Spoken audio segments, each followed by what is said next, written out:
Atxaldeon eta eskerrak ematea Igor San Joseri eta David Penari, elako ordezkariei, gaur hemen bertan eman dituzten lekukotza ikaragarriengatik eta orokorrean egiten duzuen lanagatik lan baldintza duinen alde, ezta. Nik uste gero eta ageriago gelditzen ari dela proiektu honetan hainbat hankasartze egoten ari direla. Eta nik uste, orain hemen esan den bezala, marko politiko batean gaude, eta nik uste lehenengo hankasartzeak politikoak izan direla. Hain zuzen ere, proiektua babesa eman zitzaionean, ezta? Nik uste gogorarazi behar dela, gobernuan dagoen alderdi nagusia proiektu honen kontra zegoela 2013an, 2012an, eta 2013an, eta horrexegatik gelditu zen aurretik zegoen proiektua 2012koa. Eta hain zuzen ere, esan zen, etziola eskualdeko mugikortasun beharrei erantzuten, ezta? Eta gero, hilabete batzuk ondoren, auskalo zergatik, akaso Zubietako errauskailuak jaso zituelako zenbait aldeko apoio, batean, proiektuaren alde posizionatu zen, eta proiektu berri bat egin zen 2016an, eta hau esan behar da, geltoki gutxiago bat jarri zela proiektu berri horretan, eta ibilbidea, aurrekoa ez bezala, Kontxaren azpitik eraman zela. Nik uste aldaketa horrek ere eragin ditu hemen komentatzen ari garen zenbait ondorio. Eta hori gogorarazi behar da, zeren eta proiektu berri hori egiteko lizitazio guztiak, proiektukoak, obrakoak eta obra zuzendaritzakoak, sekulako bajadekin esleitu ziren. Eta hori oso lotuta dago EH Bilduren ustez, gaur hemen elako Igor San Josek eta David Penak egiten ari diren salaketekin. Bigarrenik, bajada horiekin oso lotuta, hankasartze teknikoak egon dira. Zuk zeuk esan duzu gaizki dagoena proiektua da. Gure ustez proiektuan akatsak daude. 2016ko proiektu berrian, Mirakontxa EASO tartekoan, eta hemen salatu dugu behin baino gehiagotan, bakarrik egin ziren 7 zundaketa geotekniko berri. Zailetik, erantzun zaigu, behin baino gehiago pilo bat egin direla, eta hori egia da. Zundaketa pilo bat egin dira, baino egin dira proiektua egin ondoren, behin obrak hasita zeudenean. Jada berandu egizenean arazoak aurre ikusteko. Hirugarrenik, aipatu behar da baita ere, proiektuko hankasartze tekniko hoiek, edo hoien ondorioz, hankasartze tekniko beste batzuk egon direla obretan bertan. Zundaketa gutxi egin zirenez, etzen lurrazpia nahikoa ezagutzen, eta etzen aurre ikusi Kontxaren azpian zona karstifikatu eta frakturatu luze bat zegoela. Eta ondorioz, teknika ohikoak erabili ziren tunela egiteko, zona frakturatu hori zeharkatuz, eta horren ondorioz sortu ziren Zubieta kaleko 3 zuloak. Hemen berritxar bat emango dut, aurretik entzun diren gauzen aurrean, eta da bigarren zuloaren berri eman zuela Donostibuseko txofer batek. Eta bakarrik 3. zuloa agertu ondoren, tunela egiteko teknika aldatuko da. Alegia, tunela egiteko etzen teknika egokia erabili. Zorionez, oraingoz ez da giza istripurik gertatu, edo gutxienez ez oso larria, zan nahi dut bizitzekin eragina izan duena, hankasartze hauekin lotuta, esaten dut hori ze, Igor San Josek erakutsi dizkigun bideoetan agertzen diren istripuak ere larriak dira, baina uste dugu ez dela batera alarmista esatea, horrekin lotutako istripuren bat gerta zitekeela eta arriskua aurretik ekidin behar zela.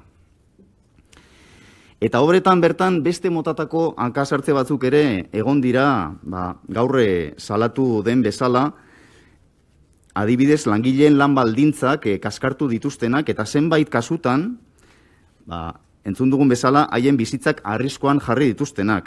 Zergatik gertatu dira lan irregulartasun horiek? Seguruena, arrazoi bat baino gehiago egongo da, arrazoi asko egongo dira, baina gure ustez, horietako bat, dudari gabe da, enpresek negozioa egiteko beharra. Eta hori lotuta dago, esleipenak sekulako bajadekin lortu zirela, lehen esan bezala. Berriz aipatuko ditut, horrekin lotutako zifrak ze askotan gaizki esaten dira. Eta, lehen egin den lehen egin den, zehaztasunari jarraituz, 5 zifra emango ditut bi tarteetan banatuta. Proiektuarena eta obrarena, bi tarte horietan, beraz 4 zifra, eta 5. obra zuzendaritzarena, bi tarteak batera egiten dituela. Beste berritxar bat emango dut, eta da, bi tarteak daudela lurperatuta. Proiektuak bi tarteetan 2015an esleitu ziren. Lugaritz Mirakontxan 131ko bajadarekin, Prointek eta Asmatuk irabazi zuten, eta Mirakontxa EASO 128ko bajadarekin. Fulcrum, CAF eta Ingeplanek atera zuten. Hauek ziren 7 zundaketa bakarrik egin zutenak. Obran, bi tarteak 2017an esleitu ziren.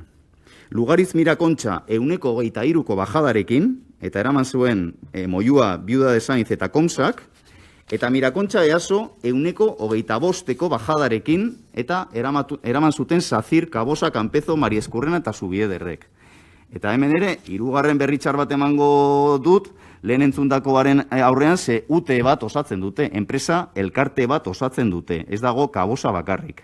Eta hauek izan ziren eragin zituztenak 3 zuloak gutxienez fizikoki, ez? Ze esan dudan bezala uste dugu proiektutik badatozela zenbait akats, eta ez dira txikiak. Eta azkenik, tarte osoaren obra zuzendaritza 123ko bajadarekin eraman zuten Prointek eta Asmatuk. Alegia, bajadak 123 eta 123 artean izan dira 5. Oso altuak gure ustez. Eta zifra horien inguruan, galdera bat egingo nioke Igor San Joseri eta David Penari.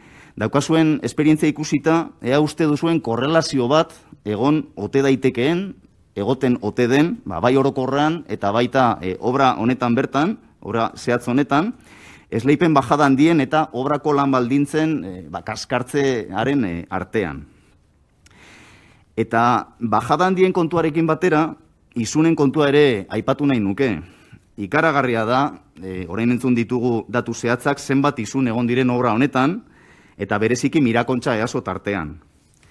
Uste dugu, bereziki larria dela langilei jardunaldi luzeegiak jarri izana, 19 orduko lanaldi baten ondoren, edonork uler dezake istripuak gertatzea errazagoa dela, eta baita ere, entzun dugu kamioien zama hainbeste aldiz gainditu izana, ezta?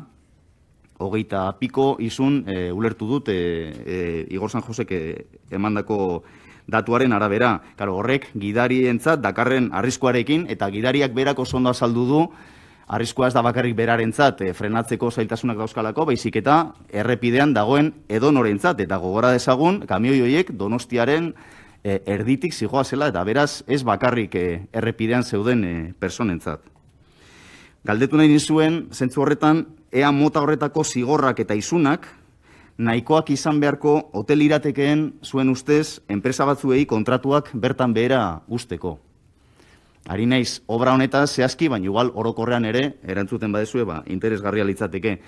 Eta ja amaitzen, etorkizunean pentsatuz, ea sistemaren bat egon ote zitekeen, halako irregulartasunak egiten dituzten, enpresen portaerak hurrengo lizitazioetan kontuan hartzeko.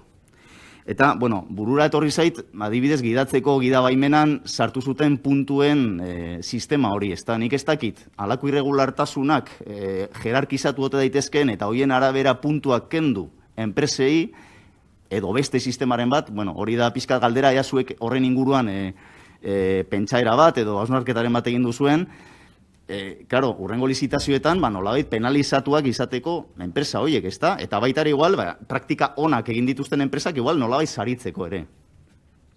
Orduan, ea uste duzuen olako sistemaren bat jar ote ziteken edo bestelako bat, ezta?